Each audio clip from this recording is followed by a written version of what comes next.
You're listening to the Quint's podcast.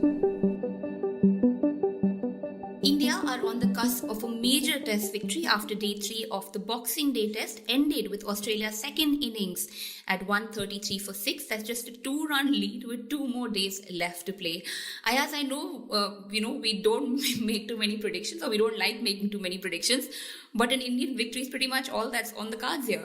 Well, absolutely, Mendra, because I think India have to play diabolically badly, or Australia have to play, extraordinarily well to escape defeat from this situation, because just 2 runs ahead, 2 more days remaining. I think time has become such a crucial factor, and not too many wickets. So Australia really are in a hole, and I would be very, very, very surprised if India don't push home the advantage very early on the 4th day itself. I'm Mendra Dorji. And I'm Ayaz Memon. And you're listening to the Aussie Challenge podcast on the Quint, powered by Farm Easy and MediBuddy. Okay, I'll quickly take you through the scorecard. India started the day on 277 for 5 with Rahane and Jadeja at the crease. After his century yesterday, Rahane got run out on 112 in the first hour of play. Jadeja completed a half century after that, but there was also a flurry of wickets with the last 5 players falling for 32 runs. India all out on 326 with a lead of 131 runs. Australia's batting saw a big collapse with the team reduced to 99 for 6 at one point. Cameron Green and Pat Cummins refused to let the match end on the 3rd day though, batting out the last 18 overs, adding 34 runs. Australia with a 2-run lead and 4 wickets in hand at Stumps on day 3. Ayaz, Jadeja with the 2 wickets, Bumrah, Umesh, Siraj, Ashwin all chipping in. Bowlers doing their job after the batters put the first 300 plus score of the series. Yes, it was another terrific bowling performance by India. And remember, there was a handicap of sorts with Umesh Yadav pulling a calf muscle, not barring his first spell few overs. He didn't come onto the field again. So the workload had to be shared between Bumrah and Mohammad Siraj. And I thought Rahane again used Bumrah very, very effectively in short, sharp bursts, because he wanted him to attack the Australian batsmen with the short pitch stuff, which he did extremely well. And then the spinners, Ashwin first up, and then Jadeja coming in and picking 2 wickets. I haven't seen an Australian team being choked for runs so badly when playing at home. I can't remember this happening at all in my career watching cricket all over the world. So obviously there's a lot of things that the Indian team is doing right, and one of the things that they've done brilliantly is just kept Steve Smith quiet. His highest score this series has been 8, which was today. So that's how badly Steve Smith has been struggling, and that's being reflected in the scores that Australia have been posting. They've been very modest scores in all the times that they've batted. And even today when we saw, they were 98 for 3 at one point in time, and it became 99 for 6. So they're losing wickets in a heap. The runs are not coming. They're struggling against fast bowling. They're struggling against spin. It's a very unusual scenario for the Australians. And remember, barring Warner, this is pretty much their full strength team. So, and India is not at full strength with Virat not there and with Mohammad Shami not there. So I think that one has to give credit to the Indians for this very fine comeback after the debacle at Adelaide in batting and in bowling. Ayaz, I know we've spoken about Rahane and his captaincy quite a few times in the podcast so far. But again, today, he was batting on 112. Jadeja was at the crease, and Jadeja called for the run. Rahane tried, but he was eventually run out. Rahane's, of course, been involved in another run out in the first match when Virat Kohli got out. And that, obviously visibly weighed on Rahane. But this time round, he made a sweet gesture. He walked up to Jadeja and he gave him a pat on the back. He gave him a fist bump, and he sort of looked like he was saying, it's okay, you continue on.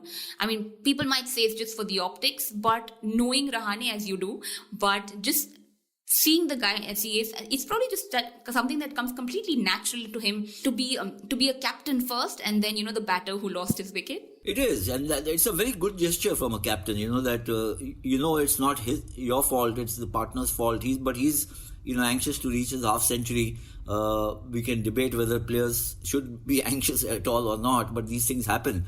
And yet, what follows immediately after that is that little reassuring pat from Rahane that don't worry, I mean, these mistakes happen, because he himself had made a mistake in the earlier test match. So I think, that was a mistake. It got rid of Rahane. That seemed to be the only way that the Australians could have got him out, because he was looking so solid. And then, of course, one must give credit to Jadeja for the half century that he's made. He's come along so well as a batsman.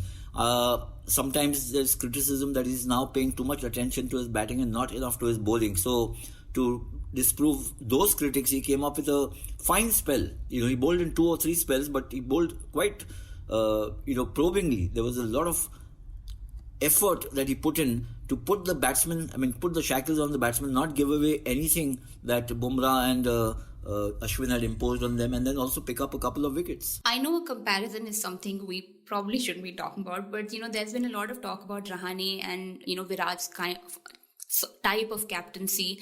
Virat's aggression does work, probably in the limited format, but you feel like in the longer format, like Sunil Gavaskar said, he's aggressive with his planning, Rahane, but he's not so aggressive in his attitude as Virat is. Do you feel like maybe in the test format, with players like maybe say an Ashwin or a Pujara, this sort of captaincy where you're not as aggressive but more calmer, and your reactions are not so in the face, you think that suits the test team a little more, the Indian test team? Well, these are all speculative theories, because if you look at Virat's test record, it's very impressive. I mean, you can say a lot of the victories have come at home, but that's been traditionally the story for India. In fact, he's gone and won a series in Australia in 2018. So I think, different personalities will express themselves differently on the field. A Steve Waugh was very different from a Ricky Ponting. Ricky Ponting was very, very in your face. Steve Waugh wasn't. It didn't mean that Steve Waugh wasn't aggressive. It's just that they're different personalities, and Ricky Ponting's captaincy record is as impressive as Steve Waugh's. Mark Taylor and Alan Border, very, very different personalities. I'm just giving examples from the Australians.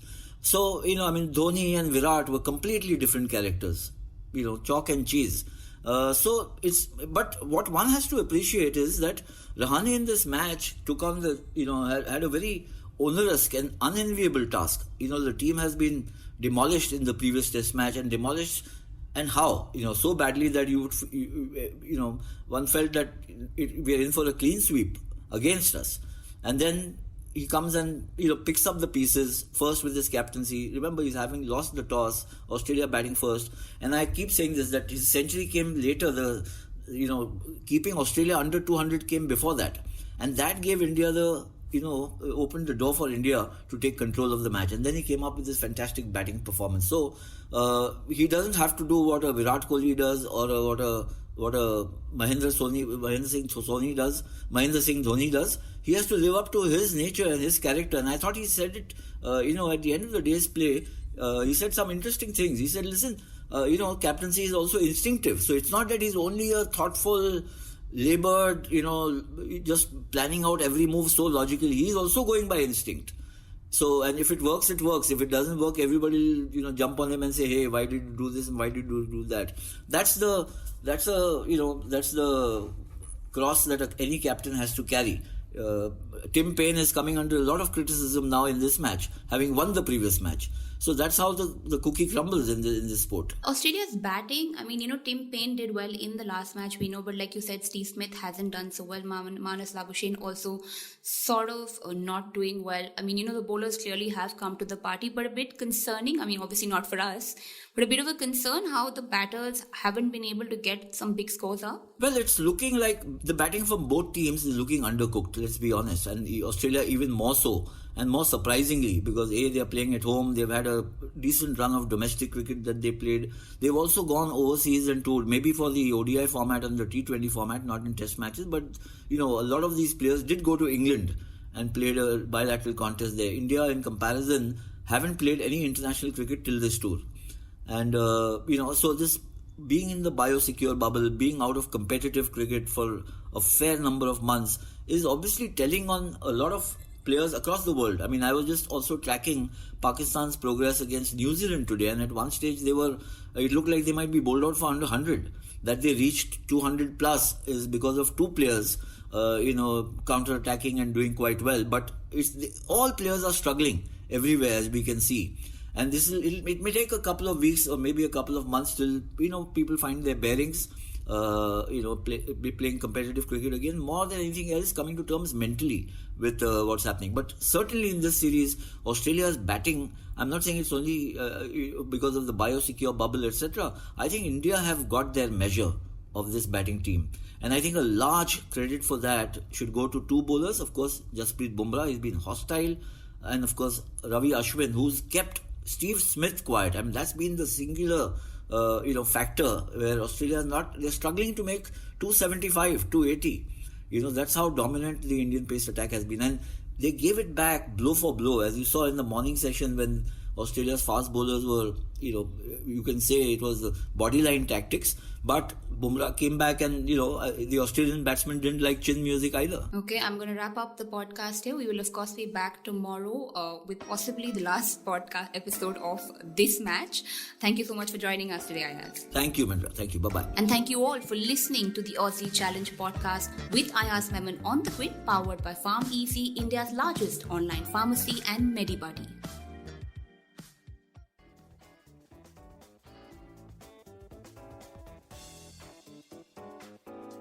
Thanks for listening. Log on to the Quint's website and check out our other podcasts.